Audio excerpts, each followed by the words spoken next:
What's going on YouTube? So in today's video, I am going to be giving you every single possible tip and trick that I can think of to help you first find a sensitivity that works for you, and then after that, how to master that sensitivity with first my personal warm-up routine and just tips and tricks in general that help you improve your aim. Now, why should you listen to me? Well, for starters, I'm a console pro. I've been playing with and against the best players in the world for over a year and a half now. And I've only been playing Rainbow Six Siege as a main game for probably 3 years, I believe. I first switched to just this game in Phantom Sight after the end of Fortnite. This has been the only game I've been playing. I absolutely love this game. And just to show you, I got 3 games on my goddamn console: Siege, Minecraft, and Fallout 4, which I haven't opened in like 2 years, bro. I haven't even opened up Minecraft in over a year, bro. This is the only game I play. I love it. And it's safe to say at this point, I have perfected my craft. Here are a couple clips of my gameplay to also prove to you that I know what I'm talking about. The video.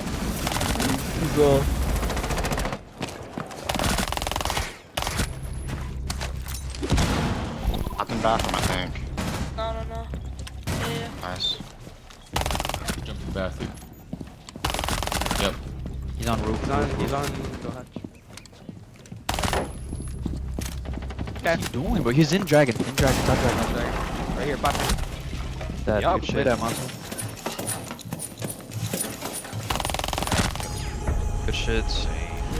I guess. Now to start things off, let's go over my settings and sensitivity. Now, just to be clear, these are my personal settings and sensitivity. They will not magically make your aim better. And more likely than not, you finding your own sensitivity will be more beneficial and you'll have better aim finding your own sensitivity than copying mine. But nevertheless, everybody asked for it, so let's go over it. 3894, 5.5 dead zone. Now, I play a bit higher of a sense and something that you'd have to really practice to get used to. Now, for the vertical and horizontal, you always want to have a low vert and a high horizontal. You never want them to be the same. You don't want too low of verticals because then that'll be really hard to control higher recoil guns like the SMG-12 and the F2. And you don't want too high of a horizontal if you're flicking around everywhere. I've gotten used to 94 horizontal, but for a beginner or a newbie, it'll be pretty hard to get used to this sense. Now, for the dead zones, I recommend using anything between 3 to 5. If you're on the lower end of things, a 3 dead zone is pretty good, but since I'm on a high sense, I use 5.5. You don't want to go below that. It'll just be a bit too inconsistent. That's the main issue with lower dead zone, is you have to be really warmed up and be really locked in. It is hard to be consistent. So this is why it's better on the lower sensitivity, but yeah, don't go below 3, bro. I don't know a single person that uses below 3. Left stick dead zone, right stick dead zone. To be honest, I don't even feel a difference, bro. I just have them on 0-0. Advanced settings, I have them turned all the way down and then disabled. I have not dabbled in advanced settings. I know there are some players out there that use it, but it is really hard to really set these up for them to actually be beneficial. So in my personal opinion, don't even bother using it. Most pro players, like Stompin', of course, they don't use this shit at all, bro. It is just too much. Now for the ADS sensitivity, I use 2541. And these ones I don't really use. They're kind of just random numbers. For some reason, this standard dead zone or the standard ADS, if you move it up and down, it'll also affect your advanced settings. So like when you turn it off and go advanced, it'll also, for some reason, it'll just make it feel a little bit different. It's kind of strange. I personally just stick to 50. I've seen people go up to 200. I've seen Stompin' use 200 and I tested that. I was, oh, this feels different. But it's not always different in a good way, so I went back down to 50. But yeah, really strange how Ubisoft fucking does this shit. For example, if you have all of these turned up all the way and then you disable it, you'll definitely feel a fucking difference, bro. I don't know why the game was like that. It just is, just a forewarn. Just a fair warning for you guys. Display settings, I use VSync off. Do not use VSync unless you have a really terrible monitor or TV or some shit. If you have a monitor, you don't need VSync. Graphics mode, you got to use performance. That means you'll get more frames. Field of view 84, that's my personal use. That's what most people use. HUD and menu 8080, that just makes things small. Brightness, I use 55. What else is there? Audio. Now for audio, of course, master volume max. Night mode, I use personally. I think night mode is better. It makes gunfire and explosions quieter, and then I believe footsteps, I don't think they get boosted. They stay the same, but with gunfire being quieter, it'll be easier to hear footsteps. Don't think there's anything else in here. HUD, I don't even know. Just use whatever I put on custom. I believe that is everything. Oh yeah, accessibility, black 70. That's what I use for my thing. I use dark glare and then motion blur. I would have motion blur off if they didn't have that shitty ass red screen every time you got shot. That is the most annoying thing in the world. So I keep motion blur on. Screen shake and intensity, I use that off, of course, so you can actually win gunfights when there's shit exploding around you. Damn. Sorry about that hand cam. I just realized it was falling for a second. Let's go over my gear. I use Astro A40s. They're amazing. I love them. I use Astro A40s with a mix amp, actually. The mix amp allows me to listen to music off my PC and also talk in Xbox parties off my PC. Now, I set up the equalizer settings, but to be honest, I don't even know if they helped. I just know the Astro A40 is just the basic, bare, how it comes out the box. It's an amazing quality. I love it. I use the DualSense Edge. I have one paddle. This paddle right here is for vaulting. I also crouch with L1. This is an Inferno Control Freak. I know it's white, but it's the same thing. It just comes in a different color sometimes. They're high-rise. I love the high-rise Infernos. I've been using them for years and years and years. Anything else? My monitor's pretty default. It's just a 120 hertz monitor. That's what you should have if 144 hertz monitor. That's what you should have if you are playing on the PS5 or any new gen. Is you want to have a minimum of 140 hertz. Now to start things off, I'm going to enter the shooting range and end this drill and show you guys how you can actually find your sense from starting from where you're at. Now a surprising amount of people actually ask me how to enter the shooting range or how to enter the endless drill. So to enter the shooting range, you just go to the training right here and you go to map training or shooting range. Map training is the endless drill, which we'll get to later, but first we'll start off with the shooting range. This is also the start to my warm-up routine. When I first get on, I'll enter the shooting range and I'll run around and I'll do 2 or 3. Now this is also the start to my personal warm-up routine. Whenever I first get on the game, I always enter a shooting range and I do 1 or 2. Let me show you guys the options. I always do 120 round duration. I don't really fuck with the big ball or the small ball. I like to stick to the dummy targets, 100 HP. Headshot only should be off. A lot of people like to say you should have headshot only on to practice crosshair placement, but in my personal opinion, it takes more effort to try to find their head, and it's really counterintuitive because you're not looking for someone's head in a real gunfight. For the most part, my advice with the headshot only is you keep it off, but you want to have your crosshair placement aiming for the head. But if you can't get them in the head in the very beginning, you just shoot them as many times as you can until they die. Because on console, obviously, you don't have pinpoint accuracy. You are using a controller, so it's better to just get as many shots on target as possible than worrying about only hitting the head. Now, I like to do the maximum amount of targets, and I also like to do target movement speed random, so there isn't a pattern involved. Also, target distance random. And then the reposition timer is if you don't kill someone in 10 seconds, they disappear and they respawn. I also like to use infinite magazine ammo, so I don't got to worry about reloading, and I just have to worry about my aim. Sometimes I like to go to the very back and center it like this, and I just stand still and I only work on my right stick aiming. And then when I get bored of that, I'll move up and I'll actually start to move around as if I'm in a real game. Like so. Now let me explain how you can also use the shooting range to find if you have any issues with your sense, whether it's too high or too low or you have bad recoil. Now see how my flicks are pretty on point. If you are over flicking or under flicking, that could be a sign that your sense is too high or too low.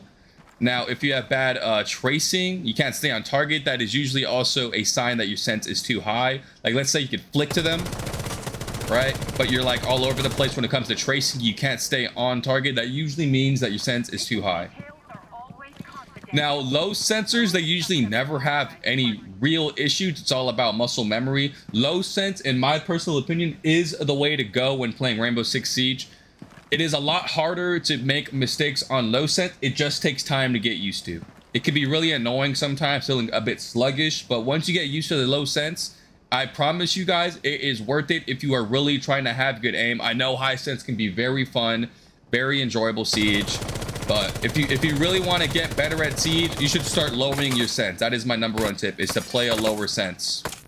A lot of the best players in the world play low sense. You got Iowa, you got Aiden Tax, you got Ricky. One of the only exceptions is people like Stompin', who play extremely high senses for tournament standards. But, you know, Stompin' is Stompin'.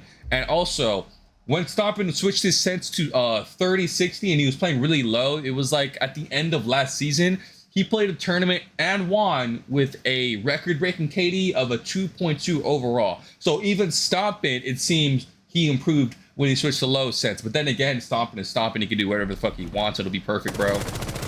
But yeah. If you want to play on a high sense and find the perfect sense, you really got to put in the effort in shooting range and really adjust it and tailor it to find something that works for you.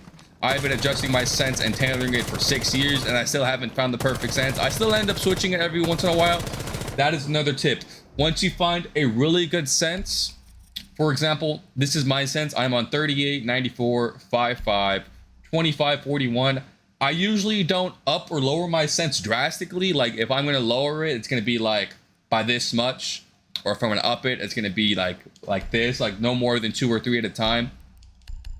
And in the ADS, I usually don't go below 23. I sometimes go up to 26 or 27. And then for the 8cog, if I feel a bit sluggish, I'll up it once or twice. Or if I feel too fast, I lower it once or twice.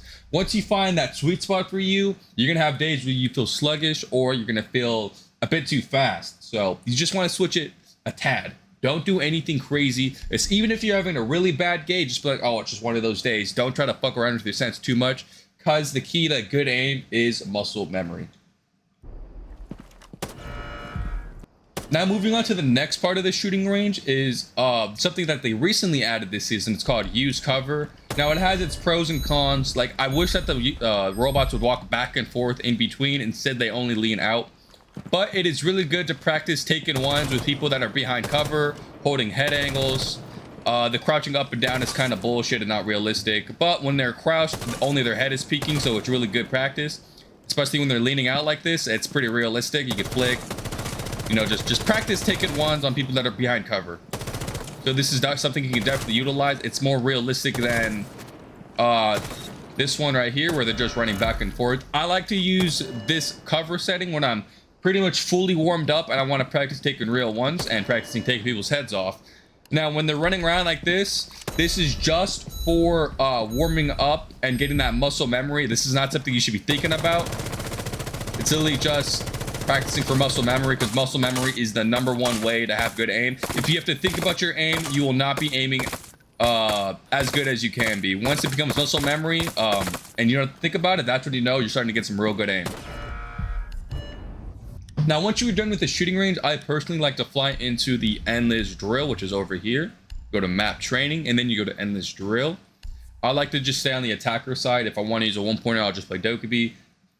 The good thing about this thing is you actually get to run around the map and take ones, and you get to practice how you would take a one as you would in game, or as opposed to the shooting range, you're just shooting straight ahead, you know, dummies. That's just literally just for warming up and for muscle memory.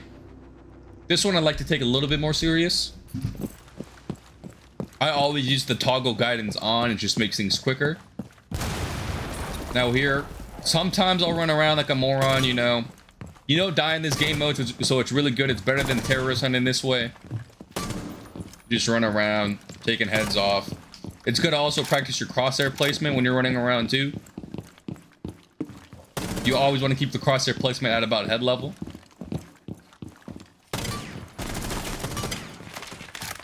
Now, once you're done running around and feeling like you're a little bit more warmed up, then you start to take things seriously. You swing things as if it is a real game.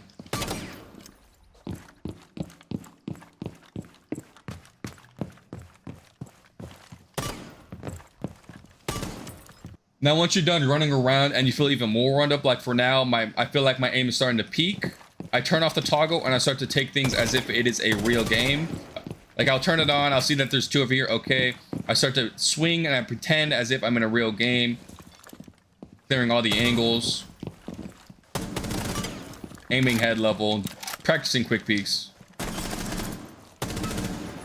Stuff like that. And this thing goes on for literally an hour, bro. So you could do this for as long as you need to. I like to put on some music personally. Run around, practice my aim. It can be boring for a lot of people, but this is what you got to do if you really want to improve your aim.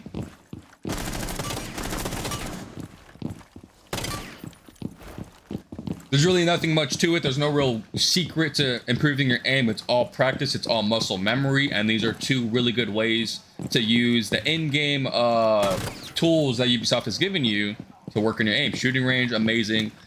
Endless drill, amazing. Now let's move on to an actual free-for-all. Now let's actually go through a free-for-all and apply everything that I've explained. I'm just going to be running around and just explaining my mentality whenever I warm up. You know, practice for like an actual ranked game or a tournament.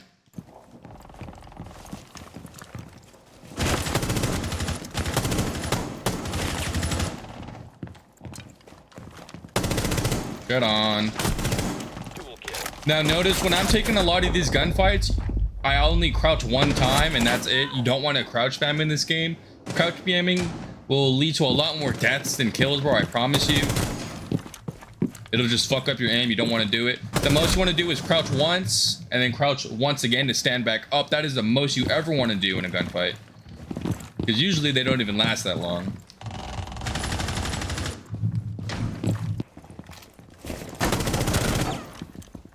Heard you, bitch. Good on. Crosshair placement is everything, guys. Keep that in mind.